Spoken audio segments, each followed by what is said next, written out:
दद्दू, पिछले एपिसोड में आपने गणेश जी के जन्म की अजीबोगरीब कहानी सुनाई थी।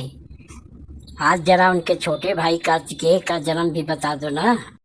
अरे ठहर जा भाई, जरा सब्र रख, कहानी तो सुनाऊंगा ही, लेकिन पहले अपने प्यारे दर्शकों से मुखातिब तो हो लेने दे।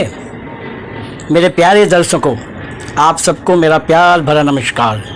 गुड्डू की बातों से तो आप समझ ही गए होंगे कि आज का विषय क्या है। फिर भी बता दूं, आज मैं सुनाने जा रहा हूं कार्तिकेय जी के जन्म की अद्भुत कथा, जो वाल्मीकि रामायण के बालकांड के सर्ग 35, 36 और 37 में ऋषि विश्वामित्र द्वारा सुनाई गई है। लेकिन पहले एक छोटा सा डिस्क्लेमर।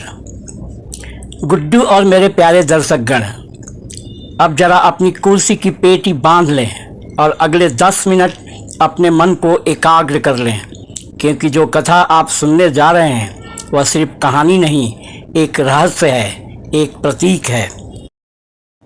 कहानी की शुरुआत होती है हिमालय की पुत्री उमा पार्वती से, जिनका विवाह महादेव स्वयं शिव शंकर से होता है।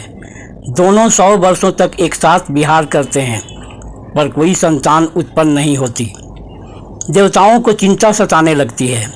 अगर शिव और उमा से संतान हुई तो उसका तेज कौन संभालेगा। यह सोचकर वे सब शिव से प्रार्थना करते हैं, हे देव, कृपया अपना वीर न गिरने दें, वह अग्नि की तरह सृष्टि को भस्म कर देगा।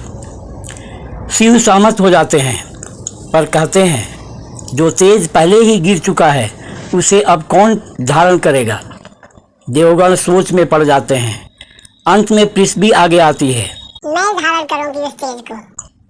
परंतु जब तेज उसके लिए असहनीय हो गया तो देवताओं ने अग्नि और वायु से कहा, तुम दोनों इस तेज में प्रवेश कर इसे धारण करो। अग्नि और वायु जब उसमें प्रवेश करते हैं तो वह तेज एक श्वेत पर्वत के समान चमक उठता है। धीरे धीरे वह अग्नि से दीप्त सर्पत वन में बदल जाता है। दद्दू, ये क्या, आप तो कोई बिग बैंग थ्योरी पढ़ाने लगे। जल्दी बताओ, कार्तिकेय कहाँ आए इस कहानी में। अरे वही तो आ रहा है बेटा, बस जरा धैर्य रख। उमा देवताओं को शाप देती है, तुम्हें कभी पुत्र की प्राप्ति नहीं होगी। फिर शिव उमा हिमालय की गुफाओं में तपस्या करने चले जाते हैं। उधर देवगण ब्रह्मा के पास पहुंचते हैं। भगवान, अब हमारी रक्षा कौन करेगा। ब्रह्मा उपाय बताते हैं। अग्नि, तुम गंगा के साथ विहार करो और अपने तेज का अंश उसे सौंप दो।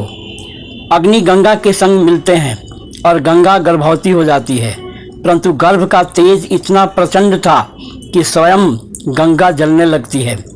अग्नि के कहने पर वह उस गर्भ को हिमालय पर रख देती है, जहाँ वह गर्भ सोने में परिवर्तित हो जाता है। उसके आसपास की वस्तुएं चांदी, थोड़ी दूर की वस्तुएं तांबा, पीतल और लोहा बन जाती है, और तब से धरती पर ये धातुएं उत्पन्न हुई। और फिर उसी तेज से जन्म होता है एक दिव्य बालक का, जिसे 6 कृतिकाएं अपने अपने अंश से दूध पिलाकर पोषित करती हैं। इसलिए उस बालक के 6 मुख हैं और वही कहलाते हैं षडानन षटमुख कार्तिकेय। जन्म लेते ही वह अपने 6 मुखों से एक साथ सबका दूध पीता है और मात्र एक ही दिन में असुरों का संहार कर देता है।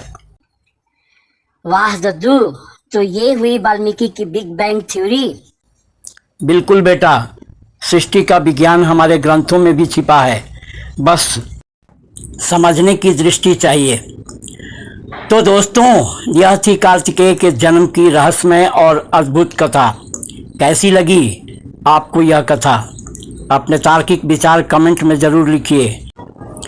और हाँ, चैनल को सब्सक्राइब कर लो भाई, क्योंकि आगे और भी ऐसी रहस्यमय कहानियाँ आने वाली हैं। आज के लिए इतना ही। नमस्कार, जय भारत।